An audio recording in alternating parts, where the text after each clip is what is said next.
Bingo Friday. My name is Sandy, and I'm here with Doug McCown today as our guest. And on Bingo Spaces, this is the first Friday of the month, so we have two bingo games. One is Bingo Spaces, and one is Historical Notables, which is later on tonight.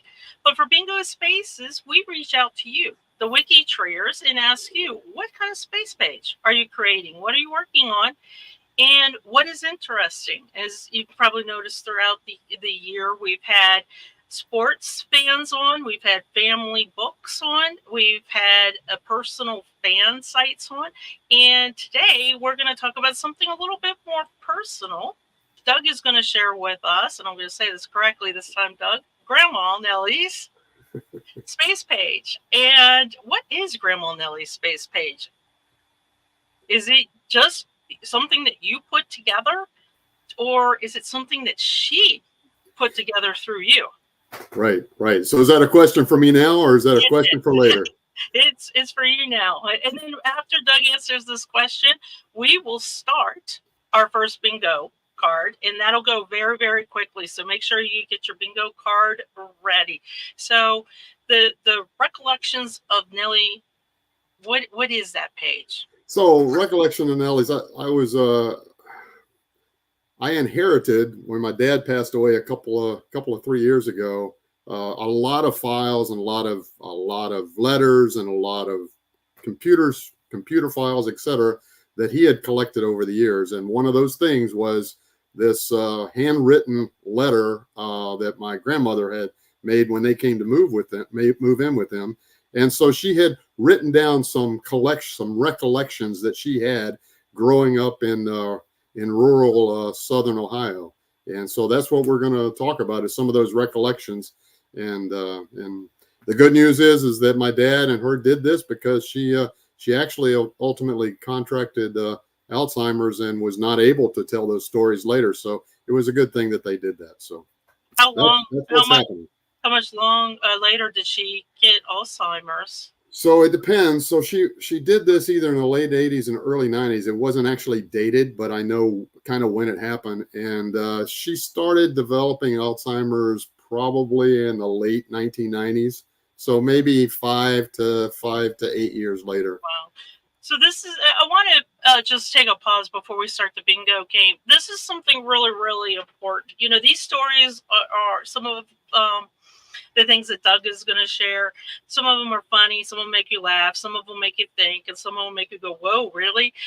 But these are all Nellie's stories in her voice. And if she had Alzheimer's, or if this hadn't started, we would not be talking about this today.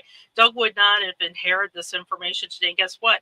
Doug's children are going to inherit, and descendants of all of Nellie's, nieces and nephews and things like that.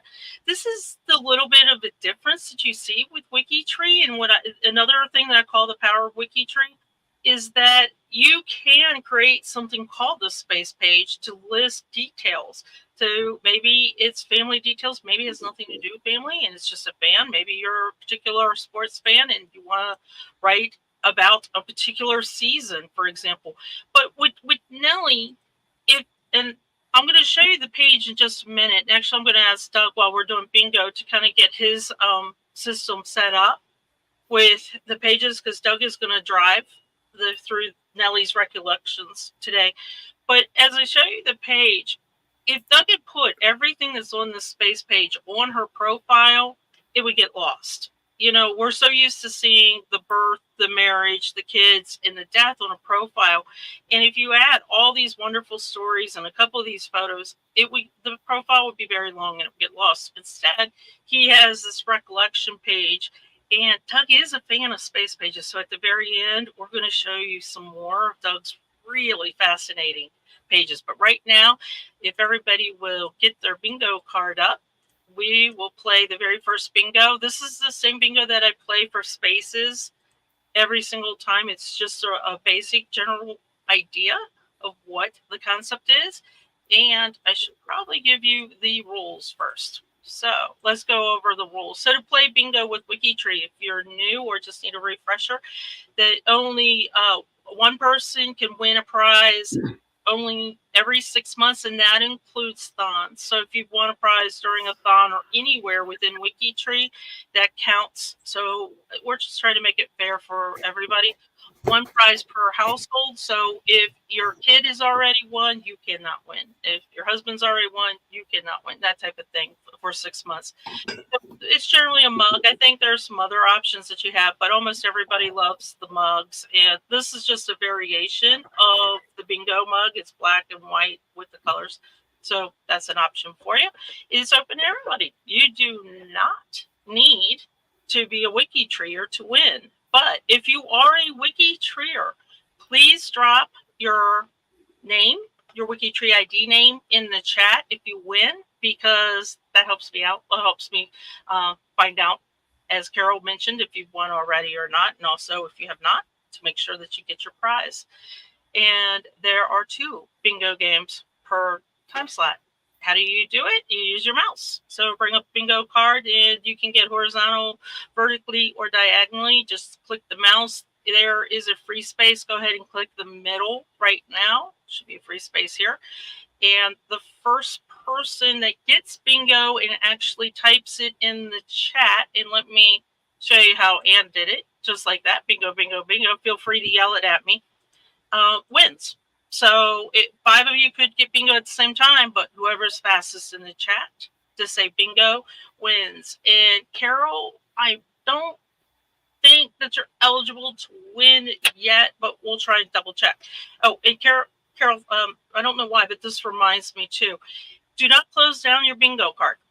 Don't close down your bingo card until we confirm we have a bingo winner. Sometimes people will type bingo and have a question, or they thought they had bingo, but they don't. So don't close down your bingo card until we make sure that we have a winner. And again, this one's going to go super, super fast. You guys have seen these words before if you played bingo spaces. So sandbox. How many of you have a sandbox as a space page? I have a very, very large one that I'm trying to dig through for an ancestor that has false information, false parents. So I have several people working on my sandbox for a gentleman called Nicholas Linger. And a biographical sketch. This is almost what Nellie's is today. It's close to it, but a lot of times, sometimes a biographical sketch you could use also for a family member that was in the military, sketching out and documenting their military life dates. We've had that also on Bingo Spaces this year. And family reunions. I love this idea. There is somebody I know that is working on a space page, but it is locked private because they're still working on it, that is trying to collect the photos from a family reunion of 10 years and trying to identify each person. And then you can see how they change, especially little kids. You can see how they grow up. So when that family reunion space page becomes available, hopefully they'll share it with us. And wills, especially colonial wills, old wills back in the olden times of England and in European countries, wills, if you put that on a profile, it'll get lost. It'll just get lost. And especially if it's in like an olden language, it's better just to have a space page, and then you can link to it from the profile.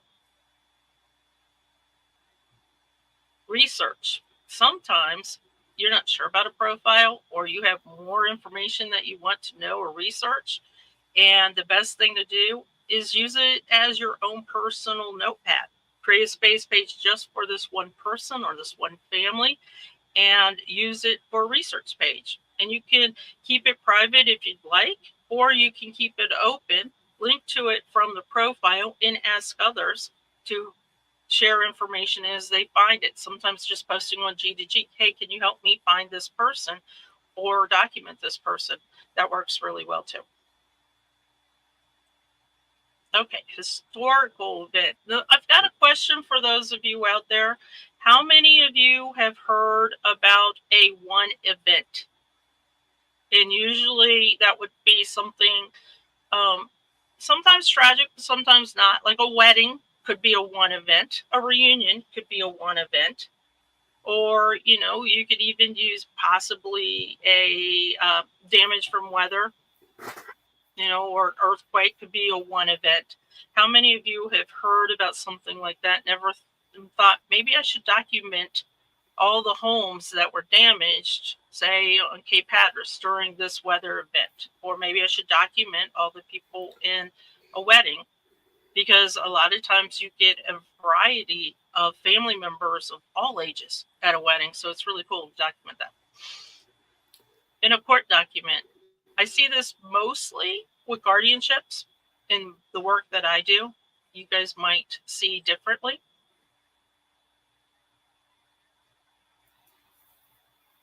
An estate file. How many of you have documented cows and rakes and bushels of corn and all that kind of fun stuff? That is kind of what an estate file is.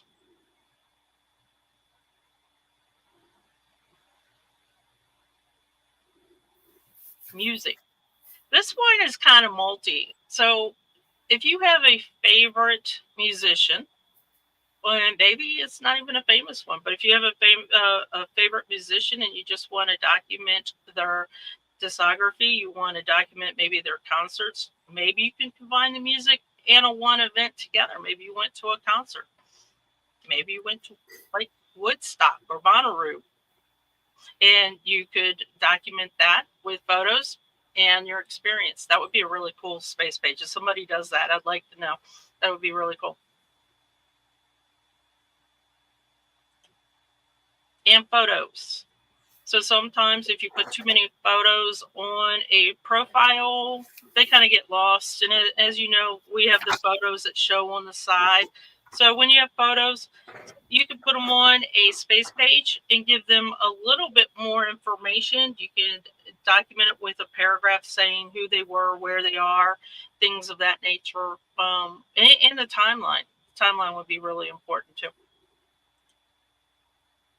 And a one-place study. How many of you have a one-place study? This is a good time to talk about your one-place study, Doug. You just started one about a month or two ago. That's about right. Yes. Yes. And I was thrilled because it was on my radar for like ever, but I just did not have the time. And I'm so thrilled that you picked up it's a ghost mine or ghost town coal mining area in West Virginia. And I'm so thrilled that you picked it up because you've done so much more with it than I ever would have done. And one-place studies are really fun. If you want to document the people or the lives, you can do it for the entire town. You can do it for a time period, however you'd like. And we got a bingo. Congratulations, Stan. Stan, can you do me a favor? And if you're WikiTree, could you please drop your WikiTree ID down in the chat for me when you get a chance? That would be fantastic. And congratulations. What you're also going to do is email Aowen at wikitree.com and let her know that you want a bingo at Bingo Spaces. She will send you all the information that you need to claim your prize. You can pick from a multitude of prize mugs. If you want, you'd be amazed how many mugs they have up there that you can pick from. But of course, the Friday Night Bingo mug is still the most popular one. So congratulations, Stan. That's pretty cool. Now let's talk about Nellie. So, Doug, would you like to bring up Nellie's page, the recollections of Nellie on the screen? So I think I'm sharing, so I don't know exactly what. Okay, let me bring this up. Yep, there you go. Yep. Awesome.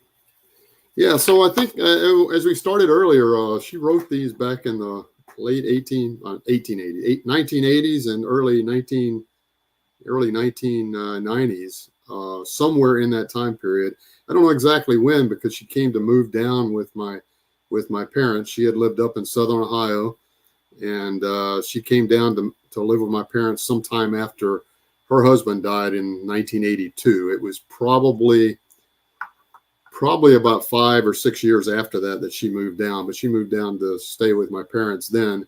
And then they set her up in an apartment for a little while down near us, and then she moved back in later in life. But somewhere during that time period, my dad and her had some conversations about, hey, you're telling us a lot of these stories. Why don't you write them down? And like I mentioned, she later contracted, or at least was diagnosed with Alzheimer's, and so it was a good thing that these things were collected when they were, because of course they would not have been available much later than that. She let's see if I can get a good image of this. Is the space page, and I'm not going to spend a lot of time on this space page. The reason being is I'd like to just kind of show you some pictures as we go along. So, but I will be reading from this, and let me just kind of walk through this real quick before I do that.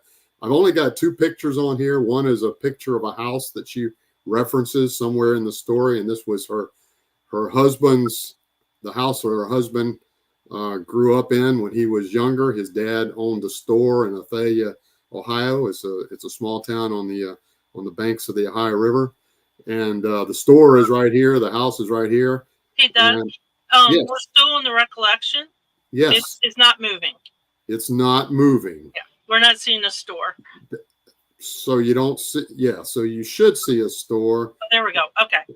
Right there off to the right. So I didn't blow the picture up so it's a lot bigger, but in any case, the house is on the right and the store is on the left. The house actually is still there. I looked it up, and it's still in 𝐒𝐻𝐭, Ohio. The store has long since been collapsed, burned, or razed, or whatever the situation is. But nonetheless, there's only a couple pictures here, and the other is a picture of her brother on the back seat of a car, and it comes up in stories. But otherwise, it's simply a narrative, right? So there's not a lot that, for you guys for everyone here to look at this and watch me scroll through the narrative didn't seem to make a lot of sense. So what I'm going to do is talk to some of this. I'm going to read some of these stories and then go to the some of the pages that make sense for that. Now, one thing that I did do, as you can see in the very top, is I linked the various individuals. Let me lower that a little bit so maybe it comes in. I linked the various individuals that are discussed in the story. So if there is a profile page for that particular individual, or that I know there's a profile page, I'll link it into the story. So you can go, oh, who was Grandma? Well, you can click on this and say, this is Grandma, and this is where she was born and raised, and yeah, the dates match. So he's not just blowing some smoke here. This is a real story. So in any case, let me go to her page, and you won't see that for just a second, but in a minute you will. When was she born? What year was she born? So she was born, and you can see that here on the 1st of December, 1914. 1st of December, 1914. All right, let's make sure this is working. All right, so here is her page, and that's her up in the upper left-hand corner. It's a little very small picture of her, but that was a picture of one of the stories she would tell that I don't believe is in this recollection, about her coat that she had saved up for to get that particular coat. And so she was real proud of it and took it to have her picture made in school, even though it wasn't very cold. Oh, no. See, I can see that. Now, you're still on the recollections of Nellie page, right? No, I should be. There we go. There we go. I should be seeing Nellie Rose. And there's Nellie in her coat. Yeah, and so you can see that this is my grandmother. All right, so she was born on the 1st of December, 1914 in 𝐏𝐻𝐿 County. Now, I mentioned that she had written these stories down. She had been a librarian for a number of years and worked in a bookmobile. So she understood the value of stories, right? So she would spend a lot of time reading, when she was in that bookmobile, and encouraging people to read. As a matter of fact, when I got gifts from her, I always knew what I was going to get. It was going to be a book of some sort. And I remember the first book I remember getting anyway was a big, thick book like this of children's stories or ghost stories, adventure stories, or whatever. And I started. I was like, I'll never read that. That's too big. It's too big of a book. Just daunting to a child, because there were no pictures in it, right? And so as I began reading it, and I'd read one story, maybe I read another story. I went back and looked at it a few years ago. I found it, and I started thumbing through it, and I went, you know what? I actually managed to read all those stories before it was over with, so it wasn't as daunting as I thought at the time. But anyway, the stories were written on note paper, and I told you about my dad having passed. I inherited those musings along with a whole lot of other historical documents, and that's what a lot of my space pages are. Is a lot of the things that I inherited from my dad that were on it in various places on his computer or in various places in files or such as that. And I still have more to do, but this one and a lot of the others are kind of the big ones. So anyway, she had told some of these stories. When I discovered space pages, I said, this is the right place to put them. It's a place to preserve them. It's a way to share them with other people. It's a way to link them to pages if I desire to do that. So when I read her collections, I realized, of course, that I had not heard all of these stories. So it was very fascinating to read these. So with these stories, you get sort of a sense of her personality and the personalities of some of the people, some of her siblings and some of the other people involved. So her page is up now, and this is her, her parents or grandparents. I mean, her parents and her siblings are visible. Unfortunately, if you were to go to this page, it's not fully open, so you wouldn't be able to see all of this. But I'm going to be able to share with you all the aspects of this. And the reason it's not shared is because somebody else actually owns her page, and I wasn't able to make that happen in time for this. Okay, I suppose the only way to grasp these stories, though, is quite frankly, is to read them. And so if you'll bear with me, I'm going to read some of those stories and see how that goes for you. So she starts off, I was born December the 1st, 1914 in Crown City. And let me bring that picture up. This is slower than I thought. Okay, my computer just went sleepy. And this is Ohio, Crown City, Ohio, right? This is Crown City. This is Crown City, Ohio. That's correct.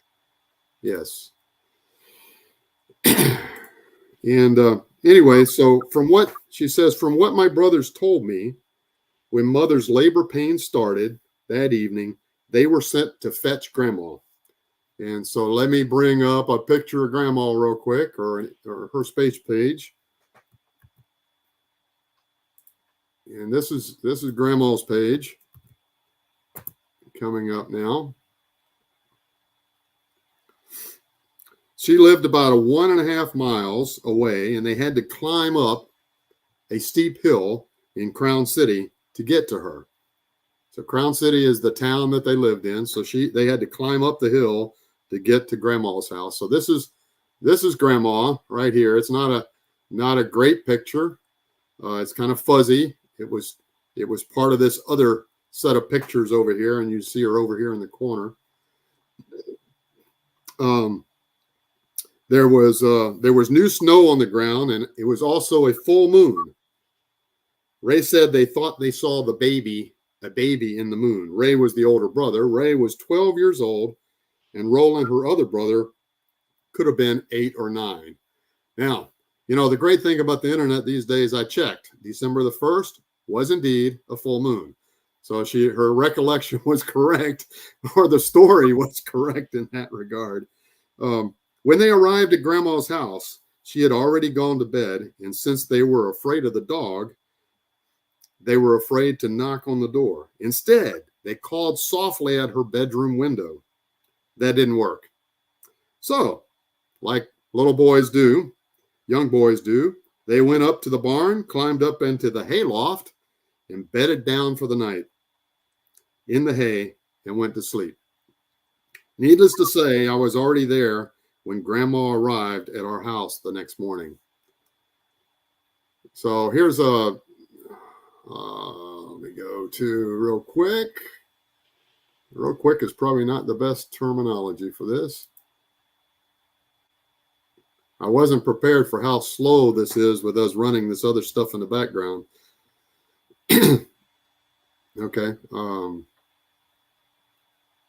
There we go. And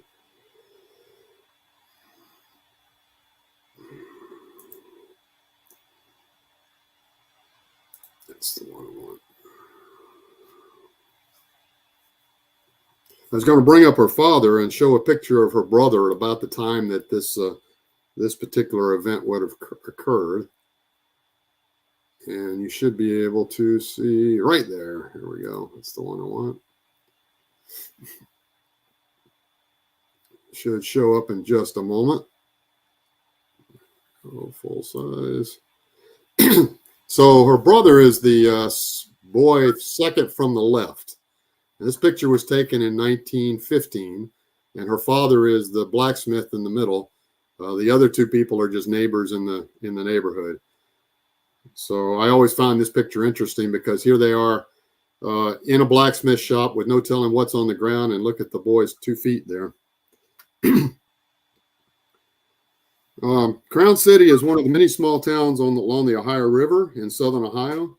And Melanie goes on to describe this earliest memory. And then she discusses that what the community was like in the early 1900s in southern Ohio. One of the nice things about these stories is they include other people. And as I find or create those people on WikiTree, I go back and add them to WikiTree where I can. She goes on to say, my earliest recollection was walking in the snow up to my knees. It had been the winter of 1917 or 18. Since that was a record winter of cold, snow, and ice. The flu epidemic hit that winter along with other sickness. My dad said that the local doctor brought a pair of shoes over to him and asked him to drive tacks into them so that he could wear them over his shoes so he wouldn't slip on the ice. That was also the year that the river froze over and people walked and drove their horses and wagons across. Most of the river trade was in the spring when the river was high. It wasn't until the early 1920s when the locks and dams were being built that the river traffic began to grow. At this time also, mail for Crown City had to be picked up across the river twice a day. The mail was dropped from a train at a station across the river in West Virginia. Marshall Collins, a local man, made the trip twice a day in a rowboat in all kinds of weather. You could mail a letter for 2 cents and a postcard for 1 cent. So she's telling a little bit about the mail and so forth. And the rivers, there's a pretty good sized bridge across the Ohio River. For those of you who have not been to that part of the country, it's probably 3/4 of a mile across that river at least. And so he was doing a rowboat about 3/4 of a mile one way, then back, and then back, and then back again, and then delivering mail in that process. And so you heard the story about him driving nails into the doctor's shoes. Well, of course, that was because he was a blacksmith, and that's why he had been paid or asked to do that particular bespoke kind of work. So that's why I brought that image up for you. Go back to recollections page. It's going pretty quick now. Okay. So the next time was a story that I heard quite often, actually. Probably because every time I would get in trouble or one of my brothers would get in trouble in school, my grandmother would start this story about, well, on my first day of school, I got a whipping. There were 4 grades under one teacher. The first, second, third, and fourth grades in a single room. The teacher had sent the first grade to the blackboard to keep us busy while he worked with another class. I guess I was excited and kept talking to the one beside me.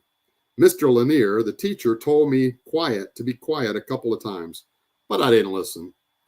He finally took a switch and switched my legs. It broke my heart. I cried and cried. Going home at afternoon for my lunch, he walked up beside me and slipped a nickel in my pocket. I bought a big sucker with it, and Gwyneth Collins of the 4th grade helped me eat it. So That's thought pretty interesting on a lot of things, because, you know, way back in the day, you know, teachers did do that, but I guess the teacher felt a little guilt over that. Yeah, it kind of shows that we're all the same at the end of the day, no matter what the traditions are at the time, right? Because, you know, today in school they wouldn't think twice about whipping a kid, and she says whipping, and it sounds like all he really did was grab a little stick and switched her legs a couple of times, but it just, you know, broke her heart.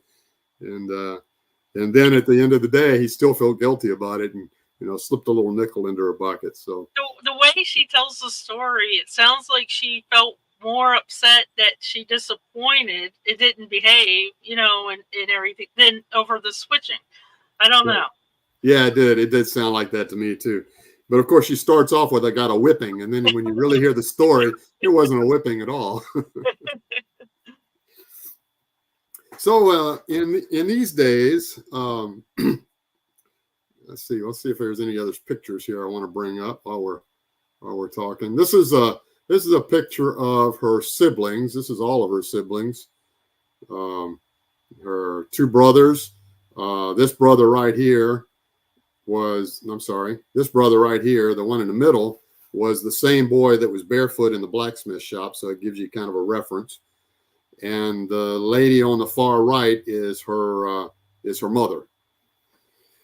And then otherwise, that's her other brother and her other 3 sisters. And the lady second from the left, as you're looking at the picture, is my grandmother, is Nellie.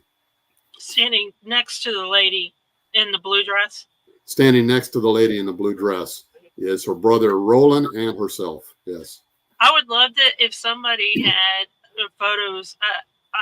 I know that on my grandparents' side, they used to take photos later in life, like this. And every year there would be a birthday or family reunion, and they would take pictures like this. Unfortunately, I do not own those pictures, but I would love to see a space page of the family members like this as they took pictures maybe every year. If anybody has something like that, that would be a fabulous space page, because it would show a couple different things. It would show not only how they age, but also the manner of their dress. And also, unfortunately, those that have passed or could not be at that picture. But it would just show a really interesting chronicle of time. So if anybody has something like that, this picture of Doug's just reminds me of that idea. Yeah. These siblings took several pictures together. And another thing I want to mention, she was a librarian, and so she would, on the back of every picture that she had, was the names left to right of everybody, so you knew who everybody was. And she didn't waste any time doing it. As soon as she had the picture taken, she'd flip it over and wrote the names on it. So it was a really great resource. I know a lot of the pictures that I got from my other side of the family, I look at the picture and I go, "Who is that?" And I go through other pictures and go, "Oh, okay, it must be this person." Their eyes look about the same. So, you know, it certainly was a valuable thing that she did. It is. Okay.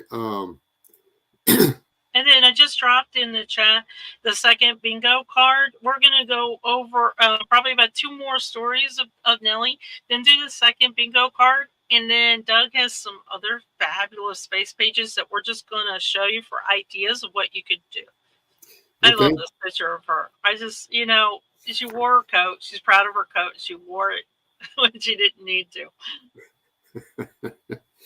All right. So next story is, let's see. I want to make sure. Well, we got several stories that we want to try to get for the bingo. So let me read a little bit faster. Okay. Okay. All right. So in those days, there were box stores, and the next details that she celebrates are difficult to imagine. It contrasts the abundance of today versus the scarcity of the time and place that she was in. She says, there were 3 grocery stores in Crown City when I was a child. One on the lower end of the town near the river, one at the center of the town, and then one near our house. Of course, that's the one I always remember. I had everything. It had everything: dry goods, sewing material, women and children's clothes, and shoes and hose, men's overalls, shirts, socks, shoes, even overshoes. Coffee beans came in large sacks, and you bought them by the pound. The beans had to be roasted and ground by the customer. Sugar and tea were bought by weight too. So was salt. You took a jar or some other container if you bought vinegar. It was stored in a barrel and it was pumped into your container. Flour and some sugar came in white cloth bags. Many children wore flour sack underwear at that time, including me. All right, Crown City was a small place because it was on the Ohio River. It saw some of the entertainment that was available on the river in the large cities. In the summer, showboats stopped by the small town along the Ohio River. This is her story again. In the spring, when she was about 9 or 10, when I was about 9 or 10, I picked strawberries for money, so I could go to the shows that summer. I was paid 2 cents for every cup that I picked. However, it only cost 10 cents to get into the show. I picked a lot of strawberries. The showboats that I remember were the Princess, Majestic, Goldenrod, Bryant's, and the Cotton Blossom. Bryant's and the Cotton Blossom were the large boats, and they put on the better shows. The showboat used in the movie Showboat was the Cotton Blossom. In the afternoon, before the evening show, the troupe gave a band concert in the center of town. And then she later talks about some of her schooling, and the repeat of names and connection to other people points out the smallness of the community that she grew up in. My first 3 years in high school were spent in the school in Crown City. In my freshman year, I had 3 different teachers in algebra: Thelma Eaton, Margaret Eaton, who became my sister-in-law, and John Lusher. I did make a passing grade, but just barely. I was one of the last to finish the junior year in Crown City. The next year, the classes were cut to freshman and sophomore. I finished my senior year at the Old Rome Rural High School. Besides my classes, I was also in the Glee Club and the school orchestra, violin. I was the valedictorian of the class of 1933. Franklin Roosevelt was president of the United States. So she obviously improved her grades along the way. Either that or the class was really, really small still. Yes, but that's interesting how she also gives a historical landmark as when she graduated. That's impressive. Okay. The next statement says, after I graduated from school, Rio Grande College offered to pay part of the tuition if I would attend there. With the Depression going on, there was no way I could go. So I stayed home and learned to cook, sew, can and preserve, and do housework. I stayed with Miriam Doman when her first boy was born, and with Fuzzy, that's Uncle Roland, and Alice when Sarah was born. So you hear a little bit of regret in her voice there. One of the things that she would like to have done, the path not taken, if you will. Does she ever say what she would have done?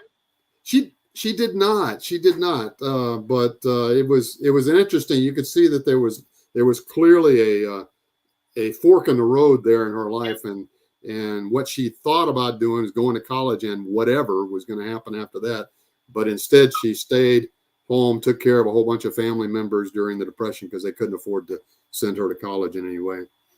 All right, this next story I just absolutely have to tell. Okay. It says, in the summer of 1936, on the 4th of July, my sister's boyfriend came to make a date with her.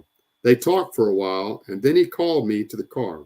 He said, Nellie, how would you like a date with a good-looking friend of mine?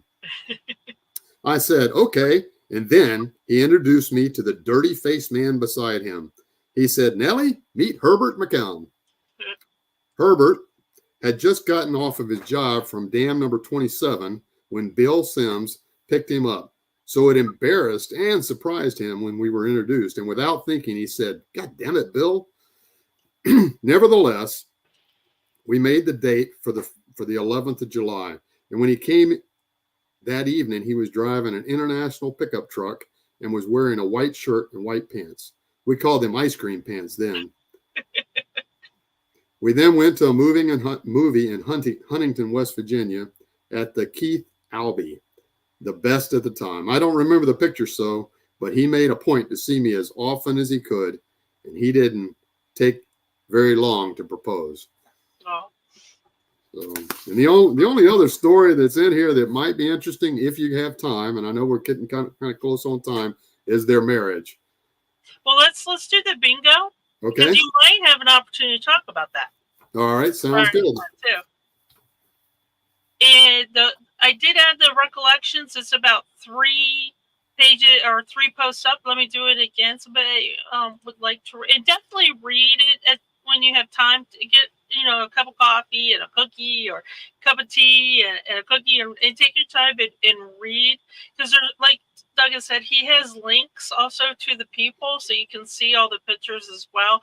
It's just really, really, I don't want to say cute, because it's not just cute. There's all kinds of stories in there, but it's just something that you wish that you had from your own grandmother. So I try to encourage everybody with these bingo spaces. It's fun to do bingo, and it's fun to listen to stories, but also go do your own space page with this. Time is fleeting. Memories will last forever. And if Doug had not inherited this, if his dad had not suggested to his mother to go ahead and write down some stories about your life, we wouldn't be seeing this today. We wouldn't be talking about this. And these are treasures that she has written first voice, which I truly love. Okay, so let me go ahead and start the bingo. Everybody have your bingo card up. It's going to be the same rules. There should be a heart in the middle for free space. Go ahead and click on that now. As we go through the words, these words relate to Grandma Nellie. So as we go through, Doug can give us a sentence a little bit about why he included this. Some of the words you've already have been clued in on, I guess is the best way to say it, but let's go ahead and start. First person who has bingo, please yell it at me in the chat. So Kentucky was a word. So she lived in Ohio. So that's the part we didn't even get to. So my grandmother and my grandfather actually just went over the border to Kentucky to get married. And the reason they did that is they could get it done in a day, one. And two, they wanted to be married by somebody that didn't know them. One of his uncles, actually technically it was a cousin, was a minister, and he offered to marry them, and no, he didn't want that to happen, and so forth. So he wanted to go across the river to find somebody that didn't know them to marry them. Well, it turns out in the process, with having all the conversation, that not only did that in just a few minutes they went, "Are you related to Will McCown?" "Yeah, that's my uncle." "Are you related to Jessie Rose?" She goes, "Yeah, that's my uncle." So it was just that quick. The minister knew exactly who they were. Right, exactly who they were.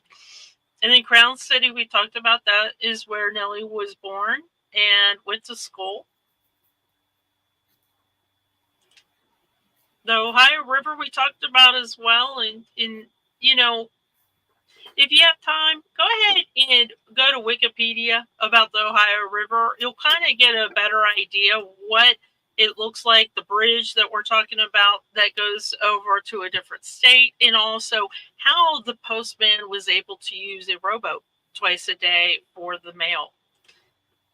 And the good-looking friend, we kind of talked about that. The good-looking friend ended up being someone instantly that she met was kind of dirty, but she must have fell in love because she ended up marrying him. In vinegar, and this was an interesting thing that you mentioned, Doug. Yeah, so that was they had these big barrels of vinegar, and they just like squirted it out into your own container. You brought your own container.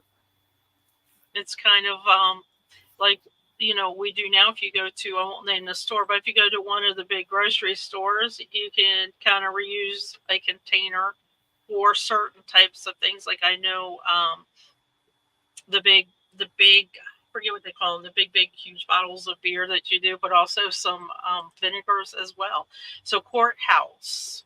And why is courthouse? Yeah, so that was all part of that story associated with my grandparents going to get married. They had gone to the courthouse to get all the documents before they went to, or when they went over to get married by somebody else. It was Kentucky far from where No, it's literally across the river, across the Ohio River. So depending on where you are, if you're talking about that part of southern Ohio and Crown City, you're there's a Route 7 that goes along the Ohio River, and there's a couple of bridges. One will go over into West Virginia and one will go into Kentucky, depending on how far south you are. And they were really at the tri-state area. And then the Rio Grande College. That's the biggest tone of regret that I've read throughout the page, the space page, was this. It, she didn't say it, but as Doug mentioned, you could feel it in her words.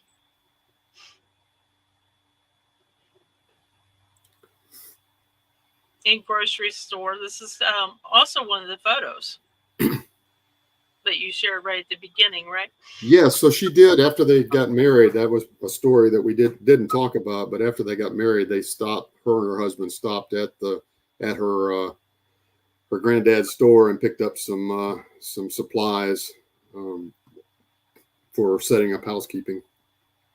And I will take a pause. I was thrilled that this was one of the words Doug used for bingo, because later on tonight we'll have historical bingo, and it will be on grocers. And if you think that grocery stores and grocers are kind of boring, wait till you hear the stories that we have later on for the bingo tonight. Amazing stories, funny stories. I was very surprised. And I also need to do a shout out to the global WikiTree community, because several of you sent in your personal favorites. So definitely check that out later on tonight. Locks and dams. And this is a really interesting one that picked, because I don't think that people thought about this. We think about this maybe Scotland, maybe Ireland and things like that. But on the Ohio River, yeah, so there's two aspects of locks and dams in these stories. One is that her husband, that's where he was working, was on one of the locks and dams, dam number 27 along the Ohio River. And then, of course, the whole conversation that we had was the fact that the locks and dams were what allowed the traffic to increase later on, because the ebb and flow of the river didn't change like it did once they put the locks and dams in. In the book, this was probably my favorite word that you gave. Let me ask everybody in chat that's here: have you ever been to a bookmobile? This is just a fabulous thing. I know that in West Virginia, as a young kid, that bookmobiles came out to more of the rural areas. It was also a way that for us at school, if we had taken a book out at school and it was due, we could also turn it into the bookmobile. But it was just something. It is as popular as the ice cream truck in our neighborhood as a kid. It was the same, only different. You saw it coming. You knew it was coming. You were excited. You could go in. I think there was only like 3 at a time, because there was, different sizes of these things. But they were just a brilliant idea to get books into kids, books into the hands of those that weren't able to get to a library, public library, or school. They were just fabulous. Love bookmobiles. And as Doug mentioned, you get these really big books from a grandmother that's a librarian, and you're like, how am I going to finish this book? And I bet, Doug, to this day, you still treasure those. Oh, yes, absolutely. It's over. It's over in that bookshelf. Yeah, it's down on the floor behind me. And a nickel. And this is kind of an interesting part of the story, where the teacher kind of, said, I kind of feel bad. And I don't think your grandmother was doing anything super duper wrong. She was just enthusiastic about it. And so she ended up getting a nice treat afterwards. And I am loving all these stories that you guys are posting up about this. Here's Mel. We could not get to the nearest library, so having the library come to us was great. I so agree with this statement. I mean, this statement just really hits home for me. And now my local library has a bookmobile that goes assisted living facilities. That is like taking it to the next level. That is a brilliant idea. And it was the first library we had access to in our town as a kid. And Gail's like, I love them. They had them in our neighborhood growing up. And you're lucky you had 2 that was going on. I love these stories. You guys are awesome to share this. My kids love books to this day, as do those kids. That's so important. That is just, books are an escape sometimes that we can, take private time and just dig into and read. I think a lot of us spend a lot of time rushing around and doing so much other stuff. So having books, and when you speak about a grandma as a librarian, I just think that's really cool, Doug. Okay, Moonlight.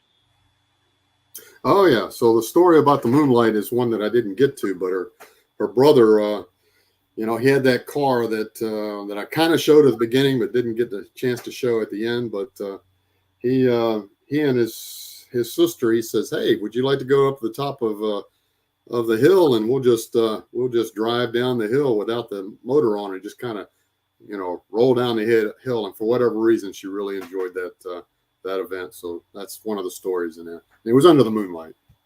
It, is a perfect time. A Crystal, let me write your name down, Crystal, before I forget. Just, yeah, bingo. If you could drop in, Stan and Crystal, Stan, you might have already have done it. If you could both drop in your WikiTree ID, that would help me out tremendously. So I can make sure that you get the information to you, and in case you forget to email Aowen. And you're going to email aowen@wikitree.com to get all the information on how to claim your bingo prize. So, Doug, we've got just a few minutes left, and I was wondering if I could convince you to show us the space page with a letter that you have that is completely different. Absolutely. And congratulations, Stan and Crystal. That's pretty cool. So are you able to bring back up the... Yeah, let me bring that back up. There we go. Oh, by the way, that's a picture of my grandmother there at the bottom, sitting in the chair. So. Aww. All right, Those pictures are treasure, because pictures were expensive back then, right. And we're talking also during the Depression. That's tough. All right, so these are my space pages, and I love them. There's several of them. You had mentioned the letters. One of the things that I've done is I inherited a whole bunch of letters. Some of them I've donated to libraries. Others I've kept. This is a beautiful letter here. This was written by my grandfather to my second great grandfather to my second great grandmother, and he was 17 and she was 20, and he was courting her. So this was like a poem, and it's written in beautiful hand. It's on beautiful paper. That one I have not donated. I still have that one, but that's a beautiful example of writing there. Oh, you don't see it yet.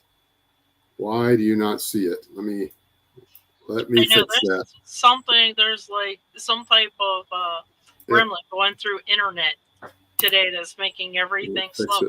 But while we're waiting on the photo, I just wanted to mention to you, you probably saw some red and some dark green, some white and some lime green. So those are just space pages. Some of them, you can have space pages that are the red for privacy, that you just don't want people to see, because maybe it's your personal notes or scratch pads until you figure something out. If you have a space page for notes or details, and then you work through everything, say a sandbox, and you don't need it anymore, you can also delete a space page. Right. So you should be able to see that picture now. And so this was the letter that my second great grandfather wrote to my great grandmother. This was written, by the way, in 1857. Amazing. And one more. This one is very nice. Give me just a second to get that one up.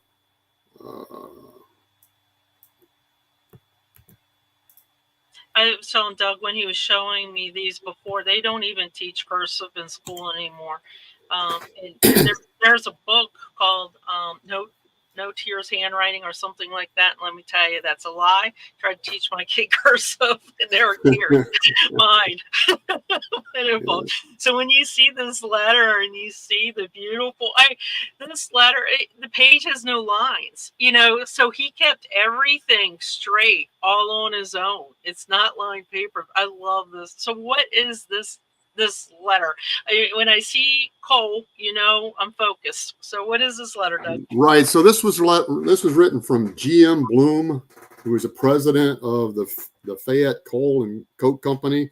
That is one of the coal companies along the Sewell coal vein there near Nodelburg. It's part of that same group. It's one of the Kmore mines at the time, and so he was writing to ask his sister to be patient with him about